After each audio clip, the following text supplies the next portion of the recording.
दोस्तों, मैं प्राची संस्कृति आईएएस यूट्यूब चैनल पर आप लोगों का बेहद स्वागत करती हूँ। Target prelims current affair based on newspaper इस प्रोग्राम के तहत हम 5 महत्वपूर्ण डेली करंट अफेयर टॉपिक्स को देखते हैं और साथ ही उन पर एक एक कर एक प्रश्न को भी सॉल्व करते हैं, ताकि हमें आइडिया लग जाए कि प्रश्नों की प्रैक्टिस कैसे करनी है और अगर हम कोई टॉपिक पढ़ रहे हैं तो उससे प्रश्न किस प्रकार का बन सकता है। ये डेली करंट अफेयर वीडियो है, ये पहले से आती रही है और आगे भी आती रहेगी। आप अगर 2023 के लिए प्रिपरेशन कर रहे हैं तो इस वीडियो को करंट अफेयर के लिए फॉलो कर सकते हैं।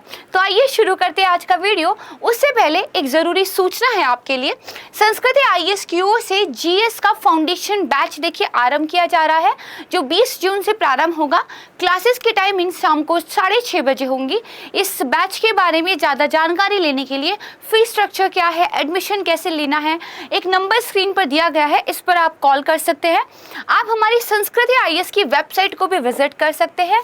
डिस्क्रिप्शन बॉक्स में एक ऐप का लिंक दिया हुआ है, आप हमारी ऐप को भी डाउनलोड कर सकते हैं। आइए अब स्क्रीन पर फोकस करते हैं और एक एक कर एक टॉपिक समझते हैं, देन उसके क्वेश्चन को सॉल्व करते हैं। देखते हैं हमारा आज का पहला टॉपिक, न्यूनतम समर्थन मूल्य एमएसपी। ये एक ऐसा शब्द है जो लगातार न्यूज़पेपर में बना रहता है।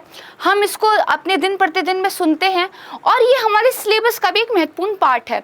लेकिन कई बार जो चीज़ें हम लगातार सुनते हैं उनकी कॉन्सेप्ट क्लैरिटी हमें फिर भी नहीं होती। तो आइए आज एमएसपी की कॉन्सेप्ट क्लैरिटी बहुत कम शब्दों में बहुत कम टाइम में करने की कोशिश करते हैं।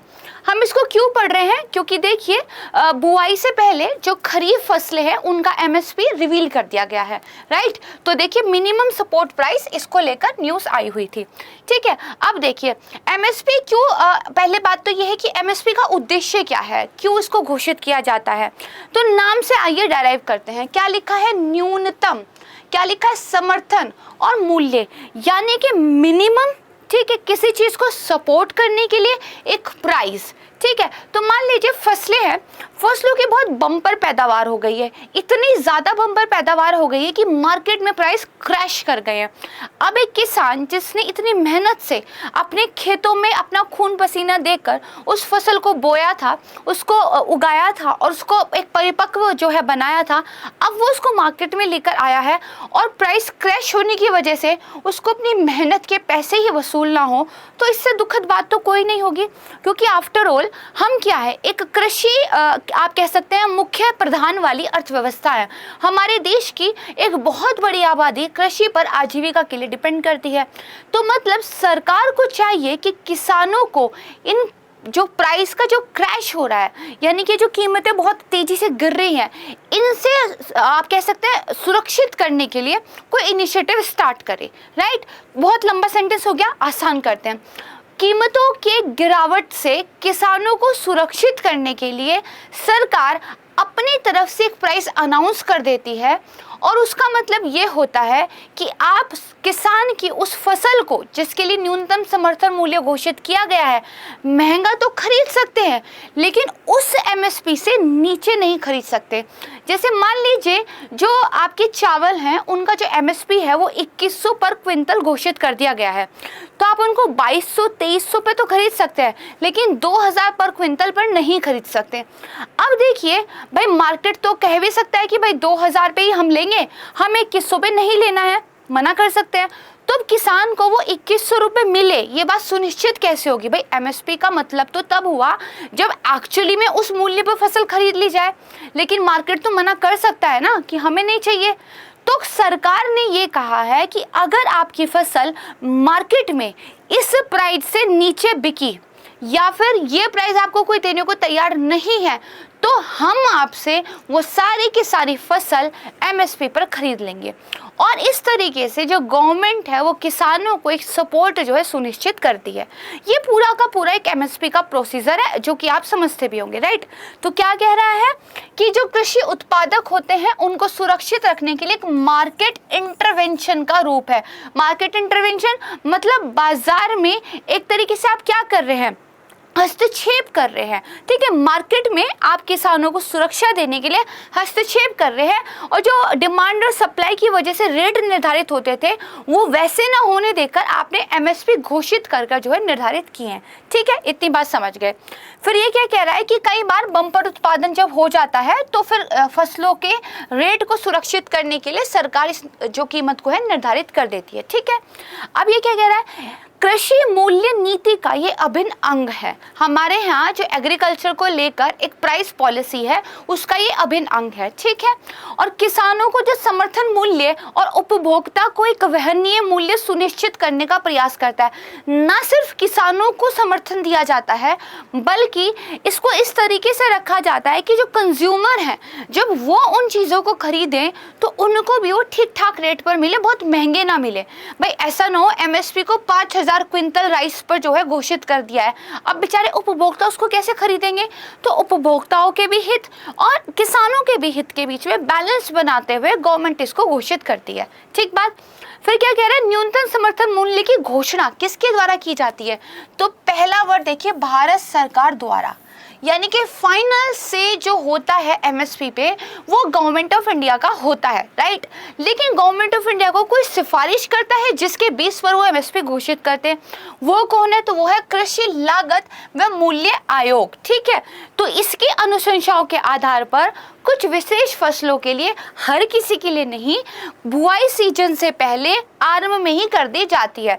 जैसे ही बुआई आपकी होनी शुरू होगी उससे पहले प्राइस घोषित कर दिए जाते हैं, क्योंकि इस साल इन सब फैक्टर को वो कंसिडर नहीं करते कि मानसून आया तो फसल खराब हो गई या फिर बम्पर पैदावार हो गई तो फसल ज़्यादा पैदा हो गई। नहीं, बुआई के सीजन से पहले एमएसपी घोषित जो है कर दिया जाता है, पिछले कुछ सालों के ट्रेंड को देखते हुए, बहुत सारे फैक्टर्स को ध्यान में रखते हुए, राइट। फिर ये क्या कह रहा है, साल में 2 बार इसको सरकार घोषित करती है, रबी की बुआई से पहले और खरीफ की बुआई से पहले। ठीक बात है।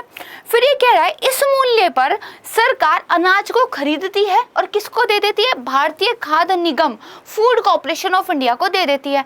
अब ये फूड कॉर्पोरेशन ऑफ इंडिया को देने का पीछे का मकसद क्या है, क्योंकि सरकार ने सार्वजनिक वितरण प्रणाली के तहत ये प्रॉमिस किया हुआ है कि जो समाज के बेहद गरीब लोग हैं उनको हम खाने पीने के लिए अनाज जो है बेहद सस्ती कीमतों पर उपलब्ध कराएंगे। इसके अलावा हमारे यहाँ क्या है, national food security guarantee act है कि आपको जो है खाद्य की गारंटी सरकार की तरफ से दी जा रही है। तो सरकार किसानों से जितना भी अनाज चावल खरीदती है एमएसपी पर, फिर उसको सार्वजनिक वितरण प्रणालियों के माध्यम से राशन कार्ड धारित जो लोग हैं उनको दे देती है। कैसे, 2 रुपये किलो 3 रुपये किलो जैसे प्राइस पर, राइट। तो एक तीर से 2 शिकार गवर्नमेंट इसके तहत करती है। ठीक बात है। अब देखिए कितनी फसलें इसके तहत कवर की जाती है, अलग अलग आपको डाटा मिलेगा, बट मैंने विकासपीडिया से ये डाटा लिया है। तो टोटल है 23 फसलें, जिनमें से 7 प्रकार के अनाज हैं, धान, गेहूं, मक्का, बाजरा, ज्वार, रागी, जौ, राइट। फिर क्या है, 5 प्रकार की दाल है, चना, अरहर और तूर, उड़द, मूंग और मसूर, राइट। इसके बाद 7 प्रकार के तिलहन है, रैपसीड, सरसों, मूंगफली, सोयाबीन, सूरजमुखी तिल और कुसुम और नाइजर सीड। फिर 4 क्या है, व्यावसायिक फसलें हैं, कमर्शियल फसलें हैं, कपास, गन्ना, खोपरा, कच्चा जूट। अब देखिए इनमें से 1-2 चीज़ों के प्राइस किसी दूसरी चीज़ से डराइव होते हैं, तो कई बार लोग उनको अलग अलग करके लिख देते हैं, कई बार उनको एक साथ कैलकुलेट करके लिख देते हैं, तो ये नंबर इधर उधर होते रहता है। 23 आपने ध्यान रखना है, बाकी इनका डिवीजन मैंने यहाँ दिया हुआ है। ठीक है, तो ये चीज़ ध्यान रखिएगा। तो एमएसपी के बारे में बेसिक कॉन्सेप्ट जो है हम समझ गए यहाँ तक। इसके बाद आइए क्या कह रहा है कि जो हमारा सीएससीपी है वो राज्य और अखिल भारतीय दोनों स्तर पर प्रत्येक फसल के लिए 3 प्रकार की उत्पादन लागतों का अनुमान लगाता है। भाई गवर्नमेंट एमएसपी घोषित कर रही है तो सरकार कुछ तो फैक्टर को ध्यान में रखती होगी। तो 3 प्रकार की हमारे यहाँ लागत है, भाई इतनी लागत किसान की लगी और इस लागत के ऊपर थोड़ा सा मार्जिन, तो इतना कितना एमएसपी उसका होना चाहिए। भाई जितना आपने खर्चा किया है प्लस वो उस पर थोड़ा सा मार्जिन, इतना प्राइस तो आपको मिलना ही चाहिए। तो कैसी लागत है, एक को बोलते हैं A2, ध्यान से समझना है। तो A2 का मतलब होता है किसान जो बीज, जो फर्टिलाइजर, जो पेस्टिसाइड्स है ना, जो पट्टे पर ली गई भूमि होती है, सिंचाई पर कुछ पैसा खर्च कर रहा है, ये सारे जो इनपुट एक किसान अपनी खेती में लगा रहा है, ये जो प्रत्यक्ष खर्चे होते हैं इनको शामिल किया जाता है A2 में। इसके बाद होता है A2 प्लस FL। FL का मतलब यहाँ पे क्या है, फैमिली लेबर। तो देखिए जितना ये सब A2 में था, ये साथ साथ में जो पूरा परिवार खेत में लगकर दिन रात पसीना बहाता है, उसको इसके बदले कोई सैलरी भी नहीं मिलती, तो जो अवैतनिक पारिवारिक श्रम है उसको भी इसमें कैलकुलेट किया जाता है, राइट। फिर एक होता है आपके पास C2। C2 में क्या होता है कि देखिए A2 और FL तो है ही, साथ में जिस जमीन पर किसान खेती कर रहा है उस जमीन का कोई किराया भी तो होता होगा। ये अलग बात है कि जमीन किसान की थी, लेकिन एक्चुअली में देखा जाए तो जमीन का कुछ तो किराया होता होगा। तो उस जमीन की यानी कि जो भूमि और जो किसान की अचल संपत्ति का किराया है, अगर उसको भी कैलकुलेट कर ले तो वो C2 में आ जाता है। देखिए एक्चुअली में तो C2 के ऊपर आपको MSP देना चाहिए, लेकिन ये क्या है, बहुत ह्यूज हो जाता है और इसकी वजह से सब्सिडी बिल बहुत गवर्नमेंट पर पड़ता है और बाद में उपभोक्ताओं के लिए भी दिक्कतें आती हैं। तो फिलहाल हमारे यहाँ एक बीच का फॉर्मूला निकाला गया। C2 को भी वो ध्यान में रखते तो हैं जब MSP की घोषणा करते हैं, बट एक्चुअल में जो MSP है वो हमारा A2 प्लस FL के ऊपर फिलहाल घोषित किया जाता है। यानी कि जो आपके प्रत्यक्ष खर्चे हैं और जो आपका फैमिली लेबर है, इस पर आपका टोटल कितना खर्चा पड़ा और साथ में इस पर 50% का मार्जिन देकर सरकार MSP को घोषित कर देती है। यानी कि A2 प्लस FL और इसके साथ में 50% का मार्जिन, ये आपका टोटल जो है MSP गवर्नमेंट की तरफ से घोषित कर दिया जाता है, राइट। इतना ध्यान रख लेंगे, ठीक है। अब आगे देखते हैं।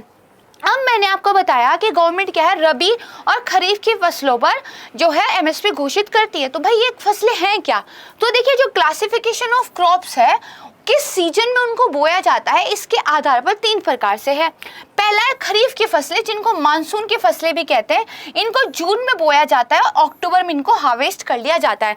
क्या क्या है, तो राइस, मेज, कॉटन, ग्राउंडनट, ठीक है। फिर एक होती है जैद फसलें, जिनको समर क्रॉप्स भी कहते हैं। ये जो गर्मियों में आप तरबूज, खरबूजा बड़ा मजे ले लेके खाते हो ना, ये इसी में आता है, इसीलिए समर क्रॉप्स कहा गया है। इनको देखिए मार्च में बोया जाता है और जून में जो है इनको एक तरीके से हार्वेस्ट कर लिया जाता है। वाटरमेलन हो गया, क्यूक्यूम्बर हो गया, ये इसके अंदर में आता है, ठीक है। फिर एक होती है राबी फसलें, भाई विंटर की फसलें, मानसून की हो गई, ठंडी की हो गई, गर्मी की हो गई तो ठंडी की हो गई। इनको देखिए नवंबर में बोया जाता है, अप्रैल में इनको हार्वेस्ट कर लिया जाता है। इसमें देखिए आपका आता है वीट आता है, बार्ले आता है, PI यानी कि मटर आता है, ग्राम यानी कि चना आता है, ठीक है। इनको थोड़ा सा ध्यान रखिएगा, ये आपके एग्रीकल्चर का पार्ट भी बनता है, ठीक है। तो यहाँ तक हमने MSP को बहुत ढंग से समझा। अब आइए देखते हैं कि कितना आपको याद रहा है। इस एक प्रश्न को सॉल्व करते हैं, मेरे साथ इसको सॉल्व कीजिएगा। कह रहा है कि न्यूनतम समर्थन मूल्य के संदर्भ में निम्नलिखित कथनों पर विचार कीजिए। क्या है, MSP को आवश्यक वस्तु अधिनियम 1955 के तहत वैधानिक समर्थन हासिल है। देखते हैं भाई, होल्ड करते हैं।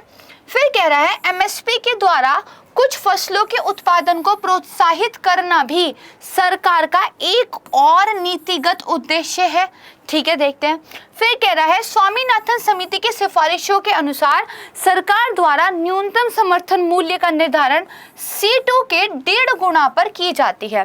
तो ये स्टेटमेंट तो आपको पता होनी चाहिए, पता होने की नहीं चाहिए, मैंने पढ़ाया ना आपको भी, हाँ। तो ठीक है, इसका मतलब ये स्टेटमेंट तो गलत है। क्यों, क्योंकि मैंने आपको अभी बताया कि गवर्नमेंट जो है A2 प्लस जो FL है ना, उसके 50% पर घोषित करता है।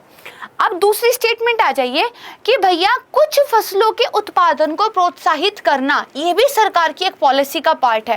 अब देखिए मैंने आपको बताया फसलें तो कितने टाइप की हो सकती हैं, लेकिन गवर्नमेंट सिर्फ रबी और खरीफ इन 2 ही फसलों की बुआई से पहले MSP करती है। उसमें से भी कुल 23 ऐसी फसलें हैं। इसका मतलब लोगों को गेहूं, चावल, दाल और कुछ तिलहन फसलों की कमी ना हो और हमारे यहाँ खाद्यान्न की कभी भी इस तरह की एक आप कह सकते हैं कमी ना हो जाए, इसके लिए गवर्नमेंट कुछ फसलों को MSP देती है। किसानों को इससे ये हिंट मिलता है कि अगर कहीं नहीं बिकी हमारी फसल तो सरकार तो खरीद ही लेगी, तो किसान उन फसलों को बोने की तरफ ज़्यादा झुकाव रखते हैं। तो इसका मतलब ये स्टेटमेंट ठीक हो गया कि नहीं हो गया, है ना। तो ये क्या हो गया, ठीक हो गया।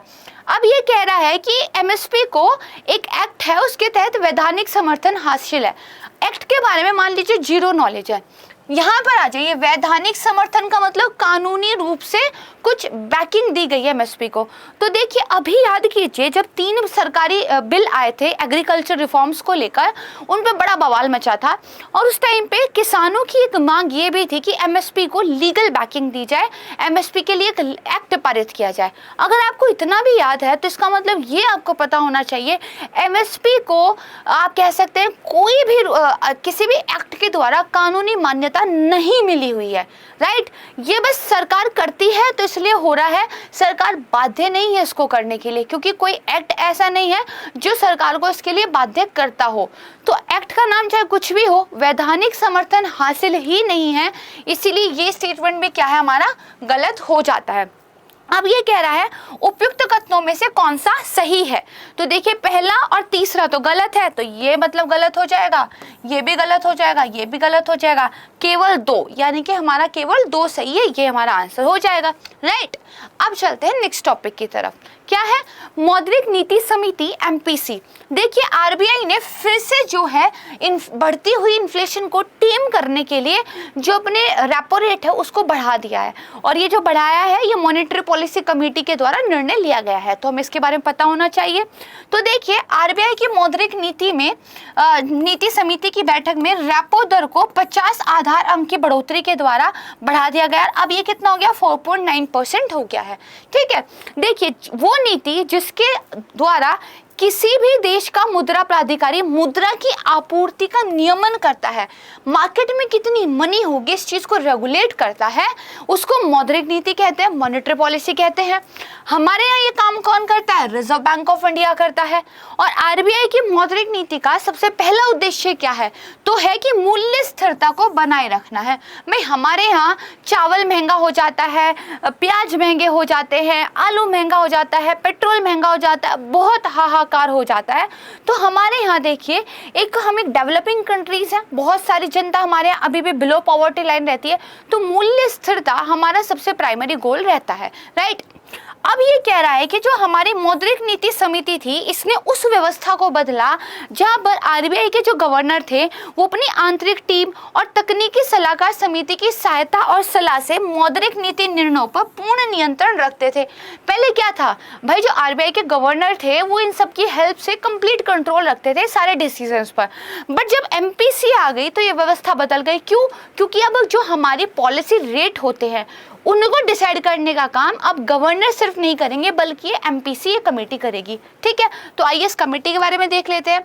भाई आरबीआई एक्ट 1934 था, संशोधित हुआ, उसके अंदर जो धारा 45ZB है वो ये कहती है केंद्र सरकार मुद्रास्फीति के लक्ष्य को प्राप्त करने के लिए और नीतिगत ब्याज दर को निर्धारित करने के लिए, नीतिगत ब्याज दर हमारी कौन सी होती है? Repo rate, reverse repo rate, यही सब होता है ना, के लिए मौद्रिक नीति समिति का गठन करेगी, ठीक। इसके बाद जो है पहली एमपीसी सरकार ने 2016 में गठित की। फिर इसकी धारा 45ZB ये भी कहती है कि मौद्रिक नीति समिति मुद्रास्फीति लक्ष्य को प्राप्त करने वाला काम करेगी और इसलिए जो पॉलिसी रेट्स है उनको डिसाइड करेगी। फिर जो हमारा संशोधित आरबीआई एक्ट 1934 है वो ये कहता है कि मौद्रिक नीति समिति के निर्णय जो बैंक है उस पर बाध्यकारी होंगे, राइट, इसको ध्यान रखना है। अच्छा, इसके बाद ये जो है बैठक 1 साल में 6 बार अपनी बैठक करती है, यानी कि हर 2 महीने पर मिलती है और इसके लिए मैंडेटरी है कि अपने निर्णयों को सार्वजनिक करे, ठीक है। इसके सदस्यों की बात करें तो धारा 45ZB कहती है कि एमपीसी में आरबीआई के गवर्नर होंगे जो कि पदेन अध्यक्ष होंगे। इसके अलावा मौद्रिक नीति के प्रभारी डिप्टी गवर्नर होंगे, केंद्रीय बोर्ड द्वारा नामित बैंक के एक अधिकारी होंगे और केंद्र सरकार द्वारा नियुक्त किए जाने वाले 3 व्यक्ति भी इसके अंदर शामिल होंगे। अब जो नियुक्तियां होंगी वो देखिए धारा 45ZC कहती है कि बैंकिंग, अर्थशास्त्र, वित्त या मौद्रिक नीति के रूप में ज्ञान रखने वाले विशेष व्यक्तियों से ही होगी। आप किसी को भी नहीं ले आएंगे, आपको जो है ऐसे पर्टिकुलर लोगों को लाना होगा, राइट। इतना आप समझ गए, आसान था। अब आइए इस पे क्वेश्चन देखते हैं। क्या कह रहा है? डोविश नीति एक नरम मौद्रिक नीति है जिसमें नीति निर्माता ब्याज दरों को कम करते हैं और इसके माध्यम से अर्थव्यवस्था में पैसे की आपूर्ति में वृद्धि की जाती है। दूसरा कह रहा है हॉकिश नीति, इसके द्वारा ब्याज दरों में वृद्धि कर दी जाती है, अर्थव्यवस्था में पैसे की आपूर्ति को कम करके बढ़ती हुई कीमतों पर नियंत्रण रखने का प्रयास किया जाता है। हम इस पे जाने से पहले दो बेसिक कॉन्सेप्ट समझते हैं। पहला तो ये, अगर रिजर्व बैंक ऑफ इंडिया जो ब्याज दरें हैं उनको बढ़ा देगा तो ब्याज दरों को बढ़ाने का सीधा सा मतलब होता है पैसा अब आपको महंगे इंटरेस्ट पर मिलेगा, मतलब पैसे की कीमत बढ़ गई है, मतलब बैंक वगैरह अब ज़्यादा पैसा आरबीआई से ले नहीं पाएंगे और इस वजह से वो मार्केट में लोन भी ज़्यादा नहीं दे पाएंगे। जब मार्केट में लोन कम हो जाएंगे तो क्या होगा, इससे पैसे की आपूर्ति अर्थव्यवस्था में कम हो जाएगी, इससे लोगों की जेब में पैसा कम जाएगा और लोग फिर खरीदारी कम करेंगे। भाई आपको होम लोन नहीं मिलेगा, बाइक खरीदने के लिए आपको ईएमआई पर नहीं मिलेगा, तो अर्थव्यवस्था में क्या होता है, पैसे की कमी आती है और इससे फाइनली क्या होती है, जो आपकी महंगाई होती है वो टेम होती है, राइट। वहीं अगर इसका उल्टा हो जाए, अगर ब्याज दरें कम कर दी जाए तो पैसा सस्ता मिलने लगता है और हर कोई लोन लेना चाहता है और फिर हर कोई जो है होम लोन और फ्रिज लोन और बाइक लोन और स्मार्टफोन और एप्पल का फ़ोन पता नहीं लोग क्यों लेते हैं, ये सब जो है लेने लगते हैं। तो इसकी वजह से क्या है, मार्केट में क्या है, लोगों ने डिमांड इंक्रीज कर दी, डिमांड इंक्रीज हुई तो उसकी वजह से क्या होगा, प्राइस थोड़े अपवर्ड चले जाते हैं, मतलब महंगाई ऊपर आती है, ठीक है। तो पैसा ज़्यादा तो महंगाई पे फ़र्क पड़ेगा, पैसा कम तो महंगाई कम होगी। ये तो बातें जो क्लियर हो रही है कि भैया अगर ब्याज दर कम तो पैसे की आपूर्ति में क्या है, वृद्धि, और अगर ब्याज दर ज़्यादा तो देखिए कीमतों पर नियंत्रण रखने का प्रयास। ये तो ठीक है, लेकिन क्या ये डोविश नीति के तहत ही होता है, क्या ये हॉकिश नीति ही होता है? तो देखिए, एक होती है आपकी tight money policy, tight money policy मतलब आप ब्याज दरों को बढ़ा देते हैं। एक होती है आपकी सॉफ्ट मनी पॉलिसी जिसमें आप ब्याज दरों को कम कर देते हैं। इन्हीं के कुछ अलग अलग नाम है। अगर आप देखेंगे तो जो डोविश नीति है ये आपकी सॉफ्ट मनी पॉलिसी है और जो आपकी हॉकिश नीति है ये आपकी टाइट मनी पॉलिसी है, राइट। ये एक और नाम है इनका। तो ये दोनों स्टेटमेंट बिल्कुल ठीक है, इनको याद कर लीजिएगा, ये मैंने इसीलिए इस क्वेश्चन में रखी है। तो यहाँ पर देखिए पूछ रहा है कौन सा सही नहीं है, क्योंकि दोनों ही सही है, गलत कोई भी नहीं है। तो डी यानी कि उपरोक्त में से कोई भी नहीं इसका आंसर हो जाएगा, ठीक बात। चलिए इतना हो गया। अब थर्ड टॉपिक, समान नागरिक संहिता, यूनिफॉर्म सिविल कोड, इसको लेके एक आर्टिकल आया था। इसके अलावा जो उत्तराखंड के मुख्यमंत्री है उन्होंने भी कमेटी का गठन किया है जो राज्य में यूनिफॉर्म सिविल कोड लागू करने पर लेकर सिफारिशें देगी। इस वजह से देखिए न्यूज में था। ये होता क्या है, अनिवार्य रूप से जो व्यक्तिगत कानून होते हैं, जो पर्सनल लॉज होते हैं, कौन कौन से, जैसे विवाह, तलाक, दत्तक और प्रतिपालन, उत्तराधिकार, विरासत आदि जो कानून होते हैं ये पर्सनल लॉज बेसिकली होते हैं। इनको रिप्लेस कर कर या इनको एकीकृत कर कर सभी नागरिकों के लिए धर्मनिरपेक्ष कानूनों का एक सेट ले आएंगे।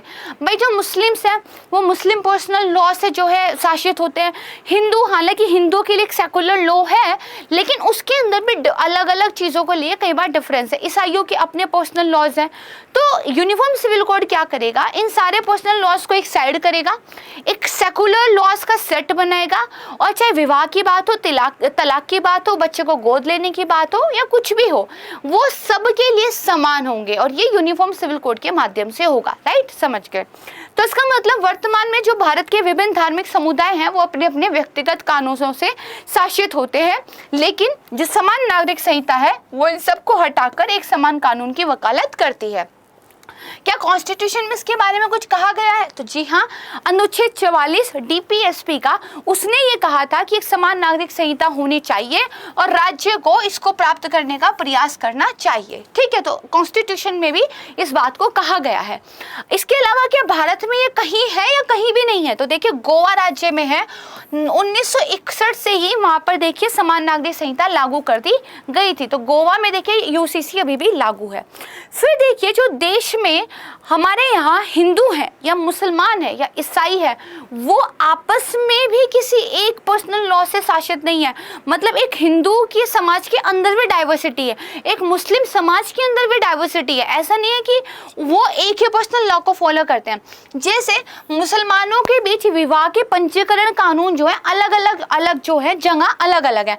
जैसे जम्मू कश्मीर में विवाह का पंजीकरण कराना अनिवार्य था, लेकिन बंगाल, बिहार और असम में उड़ीसा में ये वैकल्पिक है। तो मुस्लिम्स के यहाँ ही देखिए शादी मैरिज को रजिस्टर कराने को लेकर अलग अलग कानून है। इसके अलावा देखिए पूर्वोत्तर भारत में 200 से ज़्यादा जनजातियां हैं और मैक्सिमम अपने प्रथागत अलग अलग कानूनों को फॉलो करती हैं। जैसे नागालैंड में जो स्थानीय रीति रिवाज है उनको प्रोटेक्ट करने की तो गारंटी कॉन्स्टिट्यूशन ने दी है, राइट, तो वो तो अलग ही है।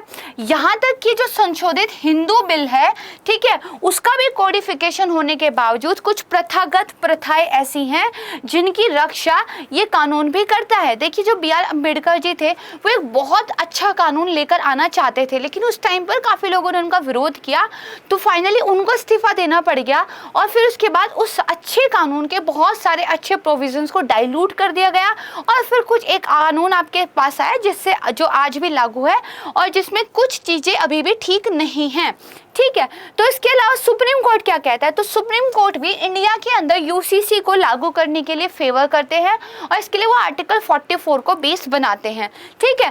देखिए उन्होंने गोवा का एग्जांपल साइट करते हुए कहा कि देखिए गोवा में इर्रिस्पेक्टिव ऑफ रिलीजन सबके लिए एक जैसा कानून है, वहाँ पर ट्रिपल तलाक भी नहीं था, ऐसा ही भारत में भी होना चाहिए, ठीक है। तो जो है सुप्रीम कोर्ट भी इस बारे में क्या है, सहमत है, ठीक है।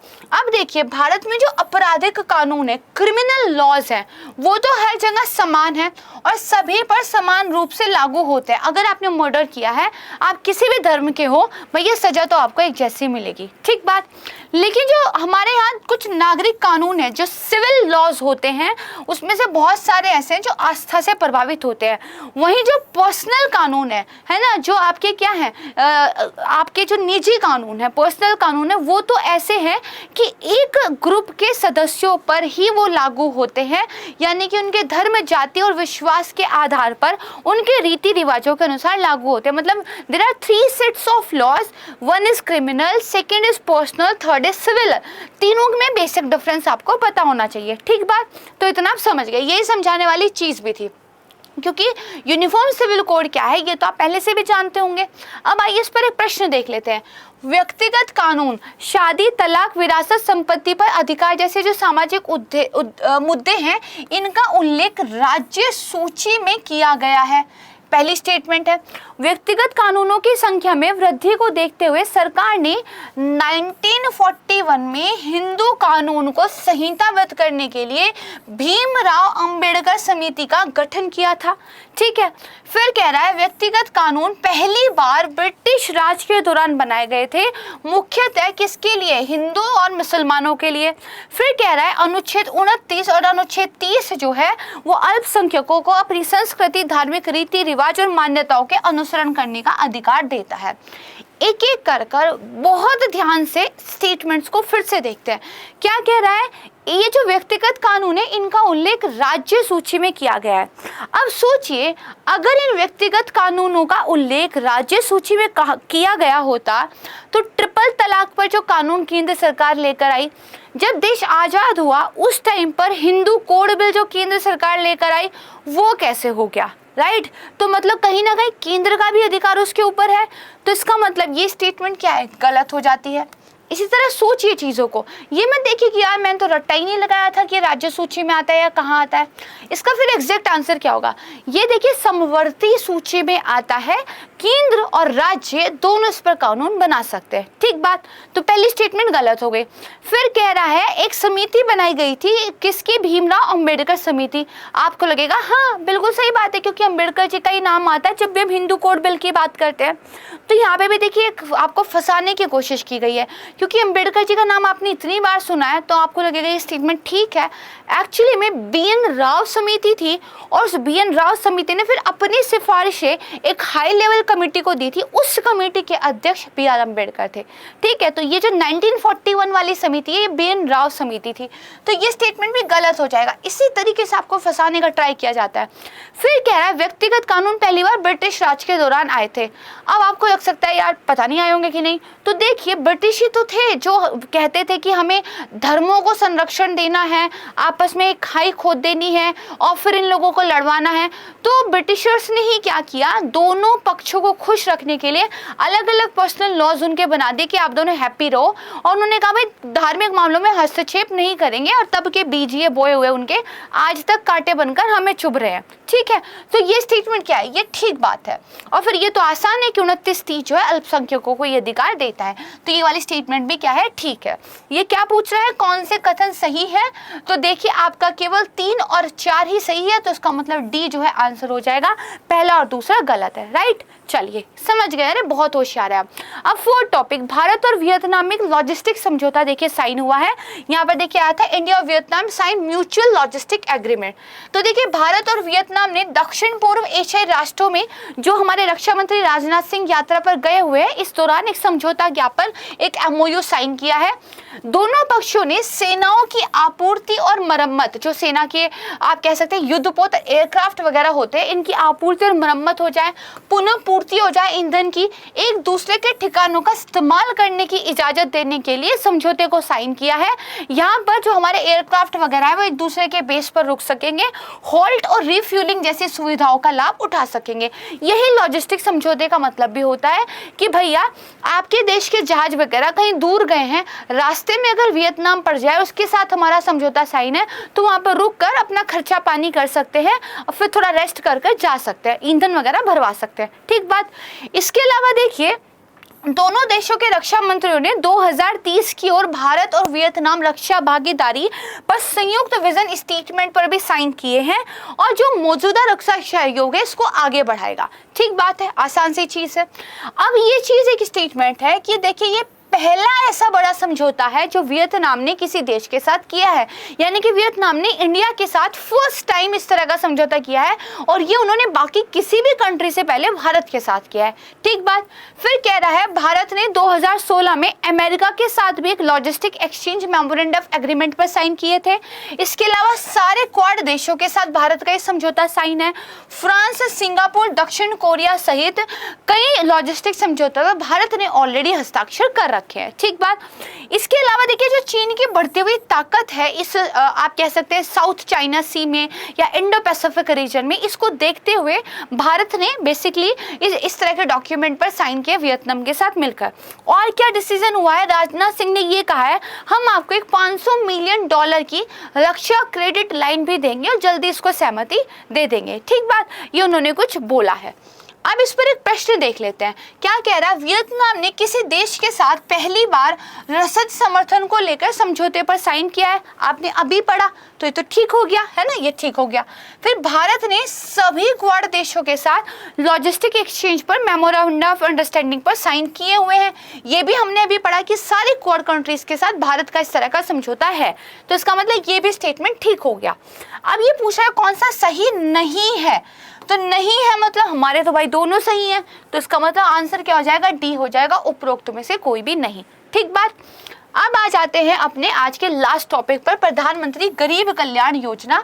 देखिए गवर्नमेंट की तरफ से एक स्टेटमेंट आई थी कि गवर्नमेंट की जो स्कीम्स है उन्होंने गरीब लोगों को डिग्निटी के साथ जीने में मदद की है, और इसी दौरान उन्होंने इस स्कीम का नाम भी लिया था, इसीलिए हम इसको पढ़ रहे हैं। तो देखिए जो कब कोविड आया तो उस टाइम पर जो गरीब लोग हैं, संवेदनशील वर्ग हैं, उनकी सहायता के लिए प्रधानमंत्री गरीब कल्याण पैकेज सरकार लेकर आई थी। उसी पैकेज का ये एक हिस्सा था। ठीक है, कौन, प्रधानमंत्री गरीब कल्याण योजना। ठीक है, कोविड के टाइम पे लॉकडाउन लग गया था, खाने पीने की इतनी तंगी होने लग गई थी, तो गरीब लोगों को भोजन की सुलभता हो सके इसके लिए सरकारी स्कीम लेकर आई थी। नोडल एजेंसी कौन है इस स्कीम के लिए, तो ध्यान रखिएगा वित्त मंत्रालय है, फाइनेंस मिनिस्ट्री है। कोई आपका एग्रीकल्चर वाला नहीं, कोई आपका कंज्यूमर वाला नहीं, कोई आपका हेल्थ वाला, वुमेन एम्पावरमेंट वाला नहीं, वित्त मंत्रालय। ठीक बात, ध्यान रखिएगा। फिर क्या कह रहा है, देखिए गरीब लोगों के प्रति चिंता को ध्यान में रखते हुए इस योजना को फिर से 6 महीने के लिए बढ़ा दिया गया है, यानी अब ये सितंबर 2022 में खत्म हो गया और ये इसका चरण 4 चल रहा है। चरण 4 का मतलब क्या हुआ, पिछले पिछले 3 चरणों में लगातार गवर्नमेंट इसको बढ़ाती रही है। अगेन इसका 4th फेज उन्होंने शुरू कर दिया है। इस योजना के तहत जो सार्वजनिक वितरण प्रणाली है, इसके माध्यम से जो पहले से ही 5 किलोग्राम अन्न आपको मिलता था, हर व्यक्ति को मिलता था, उसको राष्ट्रीय खाद्य सुरक्षा अधिनियम 2013 के तहत 5 किलो अतिरिक्त अनाज, गेहूं या चावल मुफ्त में उपलब्ध कराने का लक्ष्य रखा गया था। एक तो आपके राशन कार्ड पे ऑलरेडी आपको मिलता था, वो तो मिलेगा ही, एक आपको एडिशनली जो है दिया जाएगा सरकार की तरफ से, और ये जो एडिशनल दिया जाएगा ये इस स्कीम के तहत दिया जाएगा। ठीक बात। फिर कह रहे हैं इस नए संस्करण में बस एक चीज डिफरेंट थी कि देखिए 2020 वाला जो फेज था उसमें दाल भी लोगों को दी जा रही थी, लेकिन अब ये जो 4th फेज है इसमें हर महीने जो 1 किलो मुफ्त दाल मिल रही थी वो अब नहीं दी जा रही। ठीक बात, इसको ध्यान रख लीजिएगा। आसान था। अब इस पर एक सवाल देख लेते हैं, क्या कह रहा है। राष्ट्रीय खाद्य सुरक्षा अधिनियम के लाभार्थी राष्ट्रीय परिवार स्वास्थ्य सर्वेक्षण के आंकड़ों पर आधारित है और खाद्य असुरक्षित लोगों की संख्या में जो वृद्धि हुई है उन्हें इस योजना में शामिल किया गया है। अब सोचना पड़ेगा भाई इस पे। ये क्या कह रहा है कि इस योजना में जो लोग हैं उन लोगों को कैसे पहचाना गया, तो कह रहा है जो नेशनल फैमिली हेल्थ सर्वे था लेटेस्ट वाला, उसके जरिए पहचाना गया, और इसलिए जितने भी नए लोग गरीबी में जुड़े हैं उनको इसमें जोड़ लिया गया है। एक्चुअली में यहीं पे कैच है, इस स्कीम के साथ प्रॉब्लम ही यही थी कि इसके अंदर जो बेनिफिशियर्स हैं उनको जो पहचाना गया वो 2011 की जनगणना के आधार पर पहचाना गया है, और इसीलिए क्रिटिक्स ने बात उठाई थी कि जो नए लोग गरीबी रेखा में शामिल हुए हैं उनकी पहचान आपने की ही नहीं, तो उनको तो इस स्कीम में जोड़ा ही नहीं गया है। आप इतने पुराने आंकड़े पे काम कर रहे हैं, तो ये देखिए गलत हो जाएगा, क्योंकि ये तो क्रिटिसिज्म ही है इस स्कीम का, और इसीलिए स्टेटमेंट में लेकर आई हूँ आपके लिए। ठीक है। दूसरा क्या कह रहा है, राष्ट्रीय खाद्य सुरक्षा अधिनियम 2013 में लक्षित जो सार्वजनिक वितरण प्रणाली है उसके अंतर्गत राज्य सहायता प्राप्त जो खाद्यान्न मिलता है वो 75% ग्रामीण आबादी को मिलता है और 50% शहरी आबादी को मिलता है। तो ये स्टेटमेंट बिल्कुल ठीक है। अगर आपने जो हमारा राष्ट्रीय खाद्य सुरक्षा अधिनियम 2013 मेरी पिछली वीडियोज में पढ़ा होगा तो वहाँ पर ये बात मैंने आपको बहुत अच्छे से पढ़ाई हुई है। तो मतलब ये स्टेटमेंट क्या है, बिल्कुल ठीक है। यहाँ पे क्या पूछा हुआ है, कौन सा सही है, तो हमारा देखिए केवल दूसरा कथन सही है, इसका मतलब बी हमारा आंसर हो जाएगा। राइट। तो यहाँ तक हमने कुछ कॉन्सेप्चुअल क्वेश्चन, कुछ फैक्चुअल क्वेश्चन देखे हैं। इसी के साथ हमारा आज का वीडियो देखिए समाप्त होता है। 5 टॉपिक, उन पर 5 क्वेश्चंस आपने और मैंने काफ़ी अच्छे तरीके से पढ़ लिए। इसी तरह से एक नया वीडियो लेकर मैं बहुत जल्द आऊँगी आपके सामने। तब तक के लिए नमस्कार।